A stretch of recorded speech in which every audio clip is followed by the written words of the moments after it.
AI is apparently saving Citigroup developers 100,000 hours each week, plus Walmart's latest AI moves and much, much more. Welcome back to the AI Daily Brief Headlines Edition, all the daily AI news you need in around 5 minutes.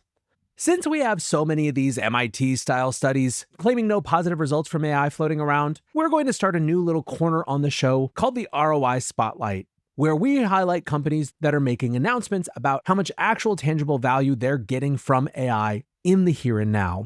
Kicking off this segment, we have Citigroup, where the bank has claimed huge AI efficiency gains in their earnings report. They said that their two main enterprise-wide AI tools combined for 7 million utilizations last quarter, which tripled the usage of the previous quarter. In addition, AI coding tools have completed 1 million code reviews year to date, saving in their estimation around 100,000 hours per week across their developer teams. Remember, this is not showing up in a press release, this is showing up in an earnings report. And as we move into a 2026 where ROI is one of, if not the dominant enterprise AI theme, we will continue to keep an eye out for reported results like this. Now, speaking of enterprises and AI, yesterday Walmart announced that they were partnering with OpenAI on AI shopping.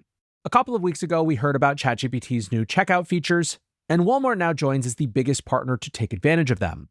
ChatGPT users will now be able to shop Walmart products right in the app, complete with a buy button and integrated checkout.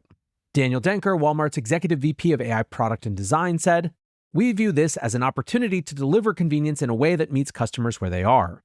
Said Walmart president and CEO Doug McMillon, "For many years, e-commerce shopping experiences have consisted of a search bar and a long list of item responses.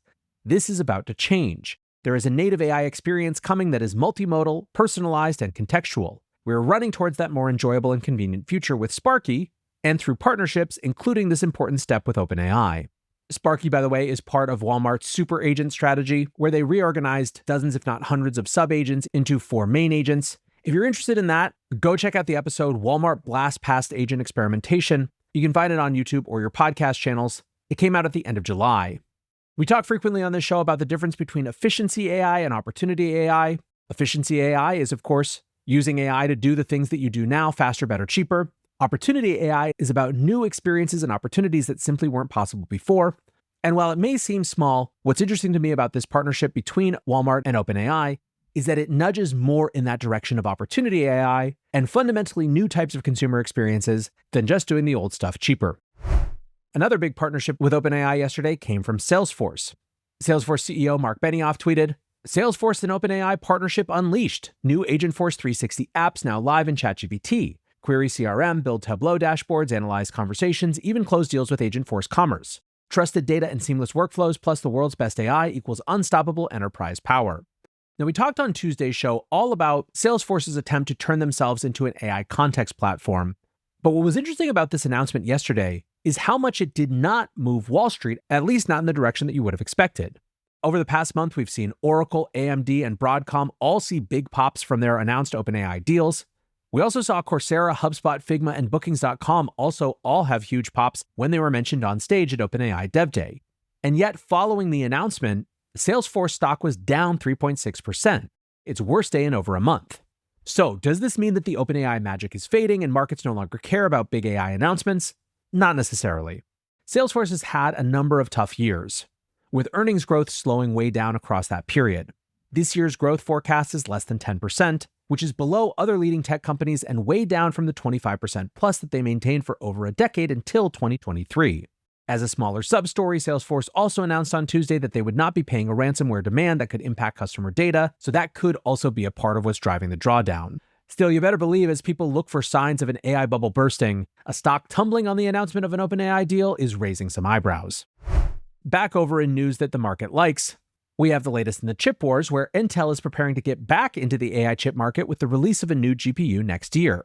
One of the biggest knocks on Intel has been that they sat out the entire AI boom, but that's actually not technically true. Intel produced various CPUs that were used in NVIDIA AI server racks. They also designed a series of AI accelerator chips, culminating in the Gaudi 3 chip released in April of last year.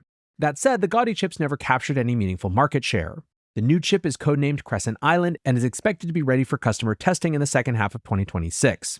This will be the first release under a new plan to produce new GPUs on an annual basis rather than an irregular schedule.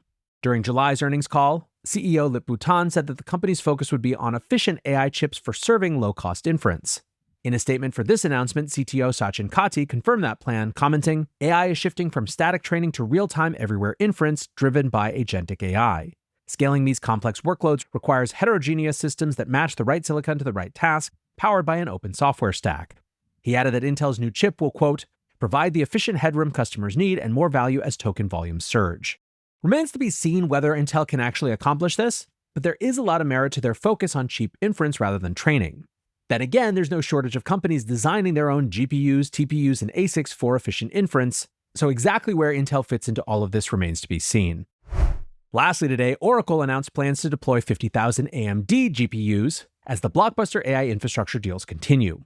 Oracle said on Tuesday that they expect the installation to begin in the second half of next year using AMD's new M1450 chips. It's part of a longer-run commitment from Oracle to start making widespread use of AMD chips. There's also a likely link to OpenAI's recent deal with AMD to buy 10 gigawatts worth of chip supply. Karan Bhatta, the senior VP of Oracle Cloud Infrastructure, suggested the move is about AMD somewhat catching up to NVIDIA. He said, we feel like customers are going to take up AMD very, very well, especially in the inferencing space. I think AMD has done a really fantastic job, just like NVIDIA, and I think both of them have their place. Separately, Oracle's new co-CEOs have defended the company's aggressive AI buildout. Last month, Mike Cecilio was promoted from president of Oracle Industries, and Clay Magoric was promoted from president of Cloud Infrastructure to take over leadership of the company. Cecilio told the Wall Street Journal, we're really in a unique situation to deliver what we call applied AI. Now, Oracle has been on a bit of a journey in the last month. They saw a huge pop after announcing a $300 billion deal with OpenAI, but then the information later reported that Oracle has low margins on their AI product, driving the stock price down. But now many analysts believe the reporting mischaracterized the accounting. Derek Wood of TD Cowen said, you have to go build the infrastructure before you can turn on all the revenue meters. But as the consumption meters start going on, you start to recoup a lot more of your capital expense and start to see gross margins significantly improve.